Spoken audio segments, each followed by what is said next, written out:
Hello students, my name is Dr. Ritu Sharma. I am from School of Education, Department of B.Ed. Today I will make you learn about child conflict from the paper Child and Growing Up, Module 3.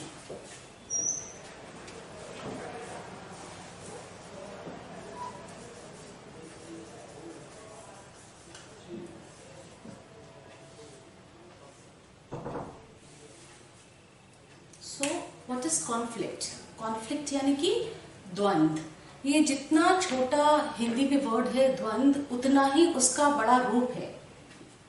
द्वंद्व अगर है तो इसका मतलब उतना बड़ा रूप है जितना बड़ा युद्ध का रूप होता है, यानी वॉर का रूप होता है.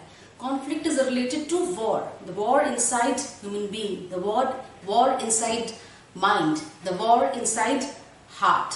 तो ये जो द्वंद्व है, जो मानसिक द्वंद्व है, वो हमारे मन पर कितना गहरा होता है, युद्ध की तरह चल रहा होता है, और हमारे हृदय पर भी उसका उतना ही प्रभाव होता है जितना एक युद्ध का होता है.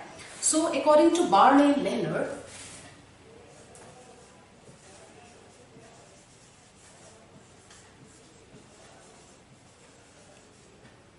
a very renowned psychologist,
according to Barney and Leonard, psychological conflict is a stage of tension brought by the presence in the individual of two or more opposing desire. यानी कि जो विपरीत तरह की इच्छाएं होती हैं, अगर वो मन में हैं और किसी व्यक्ति को उसमें चुनाव करना हो कि कौन सी बेहतर है और कौन सा वो उसके लिए अच्छा है, कौन सा वो छोड़ दे, ये एक तरह का द्वंद्व है कि वो किसको अपनाए, कौन सी एक इच्छा को वो अपनाए और किस इच्छा को वो छोड़ दे. द्वंद्व एक ऐसा शब्द है जिसको मैं एक युद्ध से कंपेयर कर रही हूँ. वो किसी भी तरीके से हो सकता है, चाहे वो आर्ग्यूमेंट का हो, चाहे वो इंटरेस्ट का हो, चाहे वो ओपिनियन का हो, चाहे वो डिसीजन मेकिंग का हो. तो ये सारी जो चीजें, ये डिसीजन मेकिंग, ओपिनियन और आर्ग्यूमेंट है, इंटरेस्ट है, इसमें अगर बहुत सारी चीजें मिला दी जाएं और अगर किसी व्यक्ति को कोई एक चीज का चुनाव करना हो, चूज करना हो, और उस परिस्थिति को वो कैसे हैंडल करेगा, यही एक कॉन्फ्लिक्ट होता है कि वो उसमें कैसे चुने कि क्या अच्छा है और क्या नहीं है. और हो सकता है दोनों चीज अच्छी हो और वो दोनों में से किसी एक चीज का चुनाव नहीं कर पा रहा हो कि वो किसको छोड़े और किसको ले, या दोनों चीज ही खराब हो, ये उसमें से वो चुनाव नहीं कर पा रहा हो कि वो कौन सी चीज का उसके लिए बेहतर होगी, या कौन सी ज्यादा खराब है, कौन सी कम खराब है, कि उसमें कैसे चुनाव करे. तो ये एक जो कॉन्फ्लिक्ट है, ये एक तरीके की बहुत ही पेनफुल कंडीशन है और एक तरीके का बहुत अनप्लेजेंट एक फीलिंग है, एक तरह का फ्रस्ट्रेशन ये उत्पन्न करती है माइंड में अगर कोई व्यक्ति इस दौर से गुजर रहा हो, इस कॉन्फ्लिक्ट से गुजर रहा हो. जैसे कि के डेविस ने कहा है, वेरी वेल नोन साइकोलॉजिस्ट, इन्होंने इसको बहुत ही अच्छी तरह से डिस्क्राइब किया, एक्सप्लेन किया है कि इन्होंने कहा है कि it is a modified form of a struggle.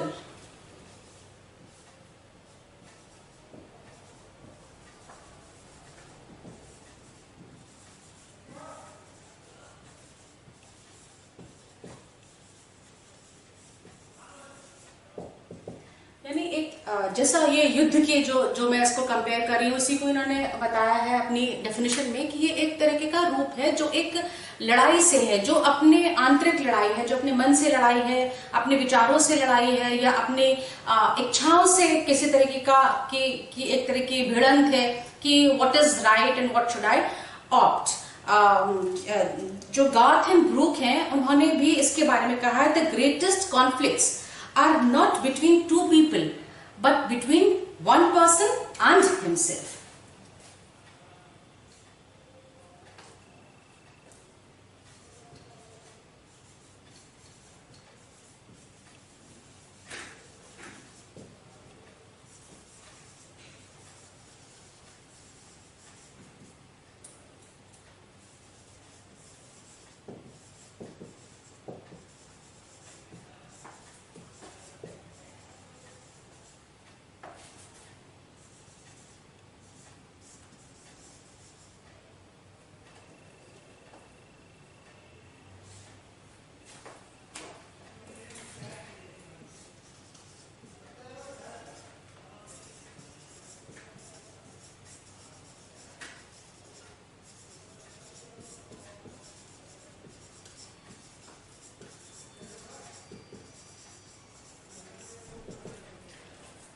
The greatest conflict is not between two persons but between one person and himself. खुद के साथ द्वंद है, परिस्थितियों की वजह से क्या चीज को चुनाव करना पड़े, किस तरीके की सिचुएशन है, किस तरह का इवेंट है, और उसमें किस तरीके से हम चुनाव कर सकते हैं। There are two types of conflict.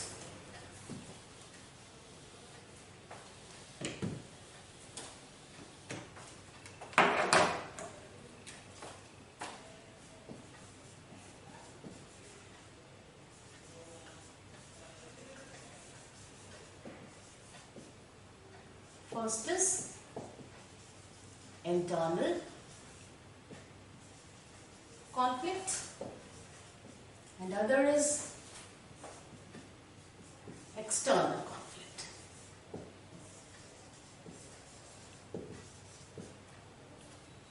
So internal conflict का मतलब है कि जब वो हर वक्त शायद ही प्रेजेंट रहता है, जैसे फादर और सन के बीच में हो, या टीचर और टॉट के बीच में हो, एक तरीके का डिफरेंस ऑफ ओपिनियन हो, या जो व्यू पॉइंट है वो नहीं मैच करते हैं, इंटरेस्ट नहीं मैच करता है, एक तरीके का ऐसा जो कॉन्फ्लिक्ट है कि जैसे वो चाहते हैं कि वो कुछ उनका बेटा जो है वो मेडिकल लाइन में जाए, लेकिन सन चाहता है कि वो इंजीनियरिंग लाइन में चला जाए, वो जाना चाहता है, और एक तरीके की द्वंद की स्थिति होती है कि वो जो बच्चा है वो ये अपने फादर को भी डिसप्लीज नहीं करना चाहता, और उसको जो वो करने के लिए कह रहे हैं उसमें वो इंटरेस्ट भी नहीं है।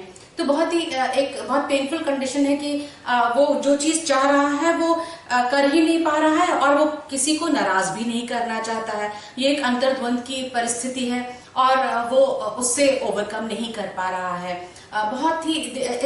इसका बहुत एक लाइव एग्जाम्पल स्टूडेंट्स के लिए यही रहता है कि वो अपने करियर में या चूज करने में, स्ट्रीम चूज करने में सबसे स्पेशली रहता है कि वो आर्ट्स चूज करें या साइंस चूज करें, और पेरेंट्स चाहते हैं कि वो जो प्रोफेशन उनका है वही वो प्रोफेशन उनके बच्चे लें। तो ये, और बच्चों को उसमें इंटरेस्ट नहीं है। ये एक बहुत कॉमन सा कॉन्फ्लिक्ट है which is seen among teenagers and which is seen among students who are going to take career, कि ये आर्ट्स एंड साइंस का जो एक द्वंद होता है, अगर अच्छा वो उन्होंने किसी तरह से ले लिया तो फिर चॉइस ऑफ करियर में एक तरह का द्वंद रहता है। या बहुत सारे पेरेंट्स ऐसे होते हैं जो मल्टी टास्किंग चाहते हैं अपने बच्चों को, कि वो बहुत सारी चीजों में पार्टिसिपेट करें, वो स्पोर्ट्स में भी अच्छे हो, वो सिंगिंग में भी अच्छे हो, वो डांस में अच्छे हो, वो जिम्नास्ट में हो, फिर उनका पेंटिंग और इस तरह की चीज, गार्डनिंग में भी इंटरेस्ट हो, तो वो बहुत मल्टीटास्किंग होते हैं। वहीं पे स्टूडेंट का या बच्चे का इंटरेस्ट किसी एक ही फील्ड में होता है, या वो क्राफ्ट का फील्ड में जाना चाहता है या क्राफ्ट से कुछ बनाना चाहता है, उसका हॉबी उस तरफ है। तो ये और जब इतनी सारे उन्होंने ट्यूशंस लगाए होते हैं या कोचिंग क्लासेस दिए होते हैं, तो चाइल्ड कॉन्फ्लिक्ट इतना ज्यादा हो जाता है कि क्योंकि इतना अमाउंट ऑफ मनी वो स्पेंड कर रहे हैं, तो वो उस पर ऐसा भी नहीं कर सकते कि वो उन क्लासेस में ना जाएं, और जो उनका मन नहीं लग रहा है वो भी एक तरीके का उनके अंदर ये है कि हम बिल्कुल इंटरेस्ट नहीं आ रहा है, लेकिन every day they are going because their parents have spend money on their coaching classes और ट्यूशन क्लासेस। तो ये एक बहुत ही ऐसी विचित्र सी, एक स्ट्रेंज सी एक प्रॉब्लम है, जिसको ओवरकम करने के लिए बहुत ज्यादा ध्यान और काउंसलिंग की जरूरत पड़ती है। It is not that easy. ये जितना सुनने में या बताने में इजी है, उतना ही डिफिकल्ट इससे ओवरकम करने में होता है, because we have been through this stage before. हम लोग जब टीनेजर्स थे, या जो हमारे साथ वाले जो स्टूडेंट्स थे, अगर वो किसी चीज में एक्सेल कर रहे हैं, तो हमारे पेरेंट्स भी बहुत उस पर फोकस करने लगते थे कि हम भी वैसा करें, लेकिन हमारा उस तरफ कोई भी इंटरेस्ट नहीं होता था। तो वो जो कॉन्फ्लिक्ट की स्टेज होती थी वो बहुत पेनफुल होती थी, और वो फ्रस्ट्रेशन को जन्म देती थी। This conflict give birth to frustration, and frustration leads to depression. तो कितना ये जो फ्रॉम कॉन्फ्लिक्ट टू डिप्रेशन की जो स्टेज है, वो कितनी हार्मफुल और कितनी डेंजरस हो सकती है, इसका अनुमान भी नहीं लगाया जा सकता है। जो ये टीनेज सुसाइड केसेस हैं, these are only because of conflicts, कि उनके पेरेंट्स की हाई एक्सपेक्टेशन है, लेकिन उनको वो पूरा नहीं कर सकते क्योंकि उनका उस तरफ कोई इंटरेस्ट नहीं था, और they were not better in that field और subject area. So because of conflict, because of not able to cope up from the situation, they commit suicide or take extreme steps in life. So this is internal conflict, and external conflict is जब हम किसी चीज को के बाहरी चीजें हमें जब अफेक्ट करने लगती हैं, जैसे जब हम अपने में कॉन्फिडेंट पर्सनालिटी है हमारी, हम बिल्कुल नॉर्मल हैं, एडजस्टेबल हैं, किसी भी तरह की कोई प्रॉब्लम नहीं है, लेकिन हम जैसे ही एक प्रोफेशन में आए, हमने जैसे ही कुछ अचीव किया अपनी लाइफ में, और वहां हमें अगर किसी तरह की डिसीजन मेकिंग प्रॉब्लम आई, वो एक तरीके का कॉन्फ्लिक्ट हो जाती है. एक छोटा सा एग्जाम्पल यही है कि जब हम किसी प्रोफेशन में आए और हमने देखा कि हमारा बॉस जो है वो हमारा क्लासमेट है, तो ये भी एक बहुत बड़ा कॉन्फ्लिक्ट हो जाता है कि जो हमारे साथ पढ़ा है वही हमें ऑर्डर दे रहा है, या वो हमारा अथॉरिटी फिगर है. जब इस तरीके का कॉन्फ्लिक्ट होता है, तो this conflict is called external conflict.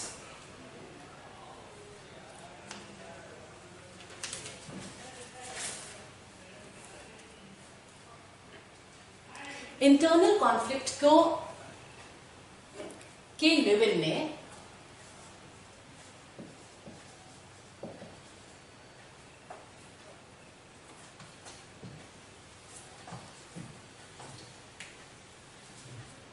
कुछ पार्ट्स में बांटा है.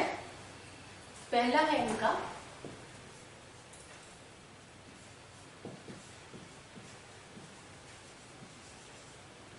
Approach conflict.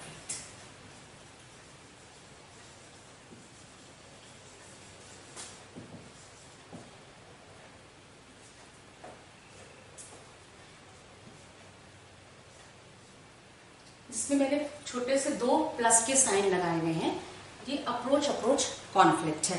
अप्रोच कॉन्फ्लिक्ट है कि बहुत बार ऐसा होता है कि 2 अट्रैक्टिव चॉइस जब किसी को मिल जाती है, जैसे एक स्टूडेंट अगर किसी कॉम्पिटिटिव एग्जाम्स की प्रिपरेशन कर रहा है और उसने बहुत सारे कॉम्पिटिटिव एग्जाम्स दिए हुए हैं, उसके एक दिन रिजल्ट आया, वो उसका सिलेक्शन एयरफोर्स में हो गया है, और दूसरी तरफ उसका सिलेक्शन किसी एडमिनिस्ट्रेटिव जॉब के लिए हो गया, जैसे फॉर सिविल सर्विसेज हो गया है.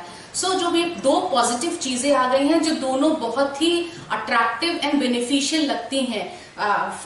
जो भी कोई सोसाइटी में इसके बारे में एडवाइस देता है, तो दोनों चॉइस का वाह बहुत बढ़िया है, it's a very good opportunity you are going to get. But making decision in this is very difficult, क्योंकि दोनों ही बहुत अट्रैक्टिव हैं और पॉजिटिविटी है उनमें पूरी. अगर एक एयरफोर्स का जॉब है, एक सिविल सर्विसेज का जॉब है, तो वहां एक तरीके का डिसीजन लेना कि हम क्या चीज ले इज डिफिकल्ट। उस कंडीशन को, उस कॉन्फ्लिक्ट को अप्रोच कॉन्फ्लिक्ट कहते हैं। और ये लेकिन एक ऐसा कॉन्फ्लिक्ट होता है जो कि सॉल्व किया जा सकता है। ये ऐसा कॉन्फ्लिक्ट नहीं है which can not be solved at any level. ये एक ऐसा कॉन्फ्लिक्ट है जो सॉल्व किया जा सकता है with the help of parents, with the help of siblings, with the help of our elders. ये सॉल्व किया जा सकता है कि वो शायद हमें दोनों के बेनिफिट बताएं, दोनों के साइड इफेक्ट्स बताएं, और उस तरह से कोई स्टूडेंट उसको चूज कर सके। नेक्स्ट इज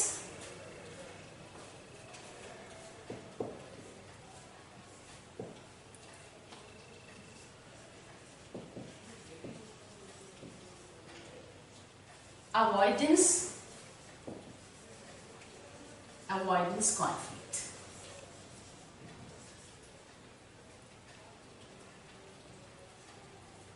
अवॉइडेंस कॉन्फ्लिक्ट जिसमें देख रहे हैं कि मैंने दो छोटे से साइन लगाए हुए हैं। अच्छा, अप्रोच कॉन्फ्लिक्ट का जो एक एग्जाम्पल है कि I want this and I want that also. एक बहुत ही अच्छा सा एग्जाम्पल है कि ये भी चाहता हूं मैं और ये भी चाहता हूं। और अवॉइडेंस का कॉन्फ्लिक्ट है कि I don't want this and I don't want this also. ये this conflict is very dangerous and very painful then approach conflict, क्योंकि ये दोनों सिचुएशन ऐसी हैं, it is just like in the that a person is caught amid devil and sea. ये कुआं और खाई की तरह की एक सिचुएशन है कि ये भी नहीं अच्छा है और ये भी, मतलब जैसे कहा जाता है ना कि इधर कुआं है और इधर खाई है। डेविल एंड डीप सी का एक कॉम्बिनेशन है अवॉइडेंस कॉन्फ्लिक्ट, जिसमें से जो कि बहुत very difficult to take decision, very painful and very dangerous also, क्योंकि दोनों जगह जो ये नेगेटिव चीजें आ रही हैं, दो नेगेटिव चीजें आ जाएंगी तो फिर क्या होगा, बहुत मुश्किल हो जाएगा उनके लिए ये डिसाइड करना कि क्या किया जाए। अब एक इसका बहुत ज्यादा जो अच्छा एग्जाम्पल वो यही है जो मैंने अभी भी आपको बताया कि एक स्टूडेंट चाहता है कि वो मेडिकल फील्ड में जाए और उसके पेरेंट्स चाहते हैं कि वो इंजीनियर बने, तो वो उनको डिस्प्लीज भी नहीं करना चाहता और वो मेडिकल में उसको कोई इंटरेस्ट नहीं है। तो ये कितना अवॉइडेंस है। और भी बहुत सारे ऐसे हैं जैसे कि हाँ, इसका बहुत डेंजरस इफेक्ट भी है पर्सनालिटी पे। वो इफेक्ट ये है कि जैसे एक student has secured less marks और failed in any subject, he don't want to tell his parents because he think that he will be scolded and he run away from his parents house। so जो इसका negative impact है वो बहुत बड़ा impact है और इसका solution भी उतना ही डिफिकल्ट है कि इसको कैसे सॉल्व किया जाए अगर अवॉइडेंस का कॉन्फ्लिक्ट है किसी में। इट रिक्वायर एक्सपर्ट गाइडेंस और proper counselling, so that if a person is choosing any of the profession or any of the situation, he should be satisfied with what he is doing. Third is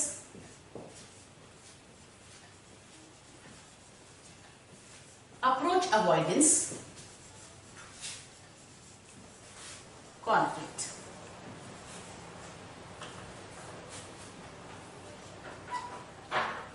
Approach avoidance conflict is equally dangerous as avoidance conflict, क्योंकि उसमें एक जो हमने एक आपको example दिया, I want this and I want this also, that also, I don't want this, I don't want this either. Third example जो मैं आपको दे रही हूं, I want this but I don't want what this Intel. बहुत ही विपरीत स्थिति है कि अगर इस तरह के सिचुएशन है जिसमें अगर किसी व्यक्ति को कोई डिसीजन लेना है, वो करना भी चाहता है लेकिन उसकी परेशानियों से वो बचना चाहता है, उस चक्कर में भी नहीं पड़ना चाहता, तो ये एक बहुत नर्वसनेस और कॉम्प्लेक्स पर्सनालिटी को डेवलप करेगा। अगर किसी को इस तरह से चीज फेस कर रहा है तो वो बहुत उसके लिए बहुत मुश्किल हो जाएगा, बहुत नर्वसनेस उसमें आ जाएगी और कॉम्प्लेक्सिटी आ जाएगी। एक बहुत इजी सा एग्जांपल इसका ये है कि एक कंपनी है जिसने एक किसी को हायर किया, एम्प्लॉय को हायर किया, but position is high and salary is low. So person is in the conflict that whether to take up the position with less salary. So this is approach avoidance conflict. और एक जो बहुत live example इस बात का है, जो हम लोग रोज की मरह की जिंदगी में देखते हैं कि खाने के बहुत शौकीन हैं, लेकिन मीठा नहीं खाना बहुत अच्छा लगता है, लेकिन खा इसलिए नहीं क्योंकि मोटे हो जाएंगे या शुगर हो जाएगी। तो ये और या शुगर है और डायबिटीज है और शुगर बहुत पसंद है, मीठी चीजें बहुत पसंद है, तो वो अप्रोच अवॉइडेंस कॉन्फ्लिक्ट। खाना चाहते हैं लेकिन खा नहीं पा रहे हैं क्योंकि हमें डायबिटिक है। हम उस कंपनी को ज्वाइन करना चाहते हैं लेकिन हमारी पोजीशन हाई है और सैलरी लो है। So this is approach avoidance conflict, जिसमें हम बहुत मुश्किल से जूझ पाते हैं या निकल पाते हैं।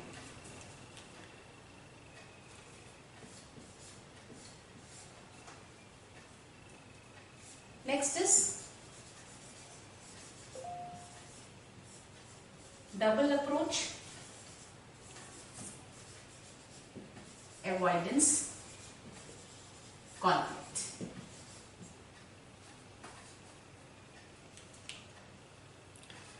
अब एक पर्सन के पास एक चॉइस है जिसमें उसको एक जॉब मिली है और उस पे पॉजिटिव पॉइंट भी है और नेगेटिव पॉइंट भी है।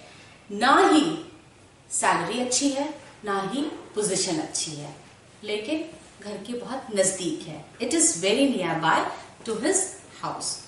That is double approach avoidance conflict. अगर वो बहुत दूर चला जाए शहर से, 25-30 किलोमीटर चला जाए, या वो एक शहर से दूसरे शहर ट्राई करे और वहां उसको सैलरी अच्छी मिल जाए लेकिन पोजीशन अच्छी ना मिले, लेकिन जो उसको इमीडिएट मिल रही है वो जॉब मिल रही है, salary is not also good and position is also not good, but the timing is short and it is nearby. ये भी एक तरीके का डबल अप्रोच कॉन्फ्लिक्ट है, in which decision making is very difficult. जैसे कि एक student को अगर कहा जाए कि तुम you have no potential to qualify medical examination, but try and take some coachings, prepare some notes, maybe you will get through, and if not medical line then at least Unani medicine or BHMS homeopathic medicine। ये एक उसी तरीके का example है जो कितना painful होगा उसके लिए जो बनना चाहता हो, डॉक्टर या मेडिकल फील्ड में जाना चाहता हो, सर्जन बनना चाहता हो, और उसको ऐसा लगता है या उसके जो अचीवमेंट है या जो उसके एकेडमिक अचीवमेंट्स है उससे ये पता चलता है कि वो उतना अच्छा नहीं कर पाएगा, लेकिन वो एक होम्योपैथिक या यूनानी डॉक्टर बन सकता है। तो ये बहुत ही पेनफुल और डेंजरस है, जिसको कि डबल अप्रोच अवॉइडेंस कहते हैं।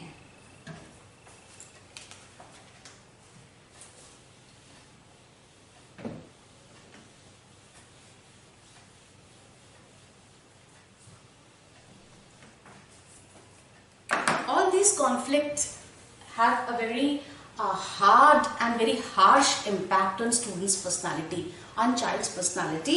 और ये जो इसका impact है वो इतना strong होता है कि once it is seen in personality, it is very difficult for a person to overcome unless he or she will be given with good counseling or treatment, कि वो जिससे उस परिस्थिति से ऊपर उठ सके।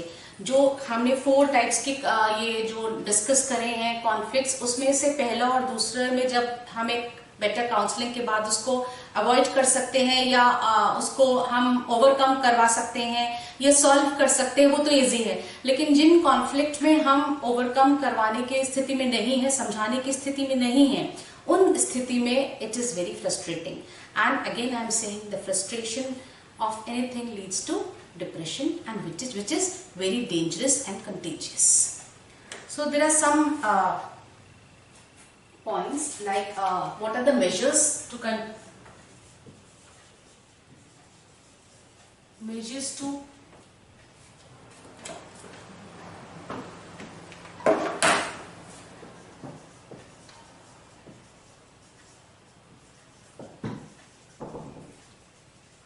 conflict.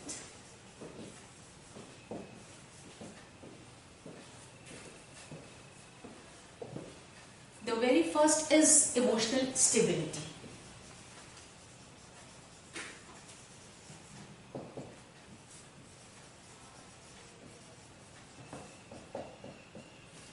If there is weakness in emotions, if a person is weak in emotions, then if person is unstable, that means it is difficult to cope up. Once a person is emotionally stable, it is very easy to make him understand the situation and take him out from the conflicting situation. Next is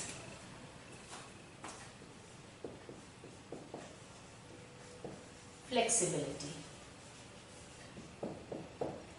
Flexibility in decision making as well as in adjusting according to situation. अगर हम बहुत rigid हैं अपने सोच में, अपने decision making में, तो हम शायद एडजस्ट नहीं कर पाएंगे. अगर हमारे अंदर फ्लेक्सिबिलिटी है कि हम किसी भी सिचुएशन में एडजस्ट कर सकते हैं तो कॉन्फ्लिक्ट कम होगा. अगर हमने ये बात देखी है कि हमें किसी कंपनी को ज्वाइन करना है लेकिन हमारी सैलरी लो है, पोजीशन हाई है, तो हम उसको कोप अप कर सकते हैं अगर हमारी फ्लेक्सिबिलिटी ऑफ थॉट्स है. अगर हमारे थॉट्स रिजिड हैं तो हमारे अंदर वो फ्रस्ट्रेशन रहेगा. That again leads to depression. Next is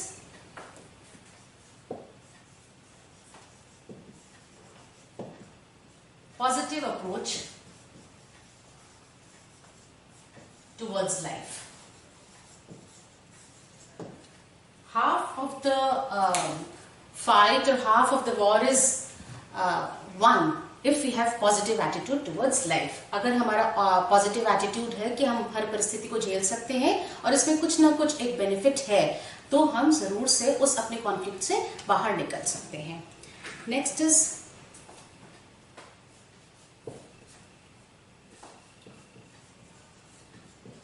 hopeful outlook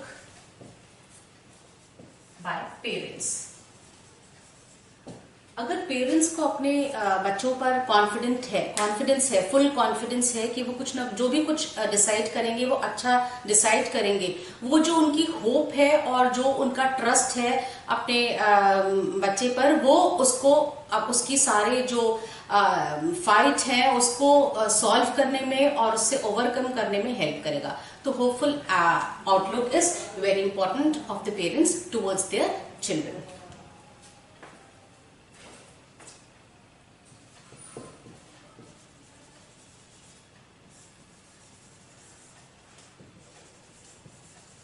sound physical health. अगर कहीं भी हमारी हेल्थ में कोई प्रॉब्लम है, कोई वीकनेस है और हम अगर मेंटली और फिजिकली साउंड नहीं है, अगर हम कहीं वीक हैं, तो हम किसी भी सिचुएशन से कोप अप नहीं कर सकते हैं. I always say that healthy mind reside in healthy body. अगर हम फिजिकली परफेक्ट हैं तो हमारे जितनी भी चीजें हैं हमें सारी पॉजिटिव चीजें दिखेंगी और हम नेगेटिविटी से दूर रहेंगे और कॉन्फ्लिक्ट से ओवरकम कर सकेंगे. So in today's lecture we have discussed about what is conflict, types of conflict, and how to control conflict, measures of conflict, and I hope this today's session will give you information regarding conflict and how. Students, I think there is some more time, so I'll quickly add up few more points.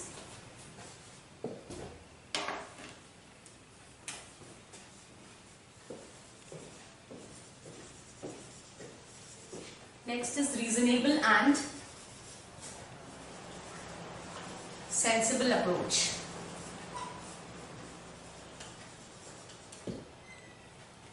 See, sometimes it happens that each and every person would like to be doctor, engineer, or especially girls when they see actors and models on TV and media, they also wanted to be one. But once when they get counseling of their parents, and when they get reasonable advice that what is right choice for them, actually are they really tall enough, are they are having a good figure, or what are the qualities the actress and model possess, they are having or not. So if reasonable logics are given to them, they will definitely make sensible choice. And on the same hand, if some student who wanted to be astronaut or some boxer, then if they are given proper counseling about their health, their physique and their academic achievements data, then they will definitely make sensible choice that yes, this profession and or this career is not fit for me. I will take career according to my potential and according to my ability.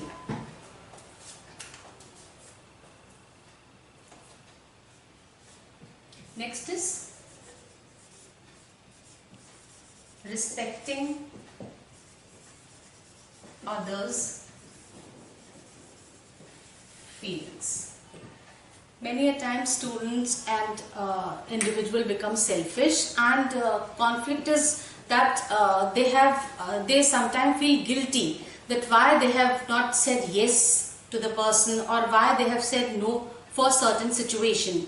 So if we respect others' feeling and take decision accordingly, we will not face any kind of conflict, because once if we are confident in our decision, we will not have any guilt or any kind of problem while thinking about the situation or event. Last is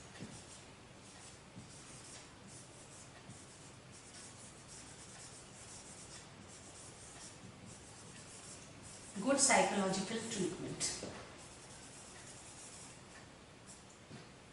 Nowadays for students, especially for students, career counseling is organized by many good companies and many institutes, where they take achievement test on students, and they find out the ability and aptitude that in which profession or in which career they fit into. After class 12, many students from arts and science groups are called for counseling, for career counseling, and there they get proper psychological test, through which it is find out that which career suits them best, and they have interest in which career. Interest test is there, then aptitude test is there, and then creative test is there, to find out the level of creativity in students, the level of interest in students, the level of aptitude in students, that what they want and what they are able to do. If for example a student want to be in the profession of architecture or fashion designing, but his aptitude is not up to the mark, then he will be or she will be advised to take some other profession according to his or her potential or ability. So this is for career counseling. And psychological counseling treatment are for those students who are having problem in coping up. They find difficulty in coping up with the situation. The difficulty level reaches so high that they become frustrated and at the end get depressed. So for those students who reach the level of depression, good psychological treatment is very important, which includes counseling, therapeutic counseling, expert advice, expert counseling, where they make persons sit, ask questions and give light medicine if it is required. But regular counseling sessions and light medicines and advice definitely make changes in their behavioral problem and lighten up the problem of depression also. So there are a number of measures I have discussed today to control this conflict in children, which is very important, because future of our country sitting in the classroom. So we should take proper care. It is not only the responsibility of parents, but it is also a responsibility of teachers to find out the conflict in children and to solve them by any means, with the help of parents, with the help of counselor, or with the help of expert advice. Because once it developed in children from the beginning, it will have a very adverse effect in later ages, and the child will lose confidence, and child will not be able to take any career in future life or live life of a normal person. So it is very important to deal with conflict very sensibly.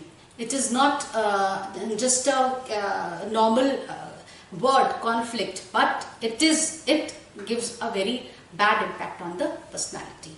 So these are the measures: emotional stability, flexibility, positive approach towards life, hopeful outlook by parents, sound physical health, reasonable and sensible approach of parents, respecting others' feeling, and good psychological treatment. So I hope this session is fruitful and knowledgeable to you, and next time we'll meet with some more knowledge about psychology. Thank you.